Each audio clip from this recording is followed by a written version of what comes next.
እመቤታችን ድንግል ማርያም ኢትዮጵያዊ ነች ይላል።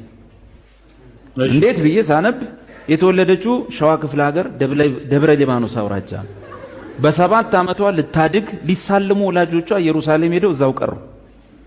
ታዲያ እዛ ምን ወሰዳት እንዳንል ማለት ነው። እንዲህ እየፈጠረም ምን ጽፏል። ከዛ በኋላ ልጇን ደግሞ ወልዳ ወደ ግብጽ ስትሰደድ ወደ ግብጽ ላይ ሆኖ ያማትባል ሕፃኑ ኢየሱስ።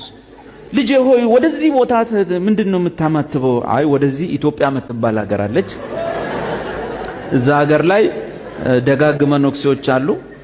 አይ ይሄን ሀገር ልጎብኝ ብላ መጣች። አክሱም 3 ቀን ውላ አድራ ተጋብዛ ሄደች ይላል።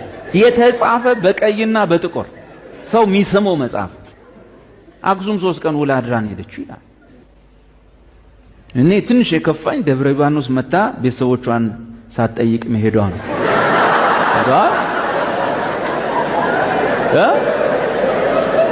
የድሮ ጎረቤቶቿን ሳትጠይቅ መሄዷ።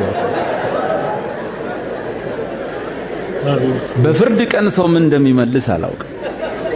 ተሰቀለ። በሰቀሉት ጊዜ ኡራኤል የሚባል መልአክ መጣ። እኔ ኡራኤል እንግዲህ ያኛው የበፊቱ ነው።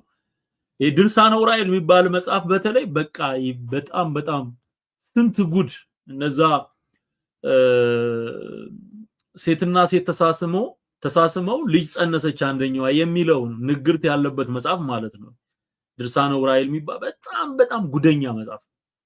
እነዚህም ታሪኮች አሁን እዛ ላይ ነው ያሉት። ኦኬ ድርሳነ ኡራኤል የሚባለው መጽሐፍ ላይ እና አሁን የሚቀጥለው ደግሞ ስለ ጌታ ስለ ኢየሱስ ዋሽቶ የሚጽፈውን ደግሞ እንመለከታለን። ኡራኤል ከሚባለው መልአክ ጋር አያይዞ የተናገረው ጥሩ ነው። እንደዚህ ተደፍሮ መነገሩ በጣም ጥሩ ነው። ሰው ማወቅ መረዳት መቻል አለበት። የሚባል መልአክ መጽሐፍ ቅዱስ ውስጥ አላየሁም። ካለ ሰየው በሉት ጊዜ ኡራኤል በፍርድ ቀን ሰው ምን እንደሚመልስ አላውቅም። ተሰቀለ። በሰቀሉት ጊዜ ኡራኤል የሚባል መልአክ መጣ። እኔ ኡራኤል የሚባል መልአክ መጽሐፍ ቅዱስ ውስጥ አላየሁም። ካለ ሰየው መጣ። የጌታን ደም ከጎኑ ላይ ቀዳ፣ በጽዋ ቀዳ። ጌታ ሆይ የት ልርጨው አለ። በዓለም ላይ ሁሉ ርጭ፣ መጀመሪያ ግን ኢትዮጵያ የምትባል ሀገር መስቀል ላይ ሆኖ ነው የሚያወራው። ቆል ነግራችሁ እኮ ነው። ትግራይ ክፍለ ሀገር ናግራን አውራጃ ላይ ሄደ እርጭ መጀመሪያ። ምክንያቱም ከዛ አውራጃ ደግ ባህታውያን ይወጣሉና መልአኩ ብር ብሎ መጥቶ ትግራይ ክፍለ ሀገር ናግራን አውራጃ መጀመሪያ ረጭ።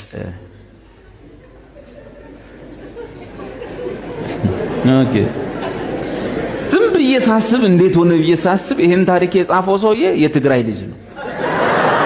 ገብቷል?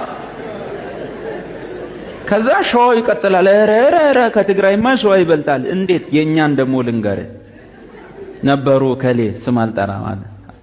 ከዛስ በኋላ በረው 6 ክንፍ አውጥተው ሄደው ስላሴ ፊት ስላሴ ላይ ዕጣናት ነው።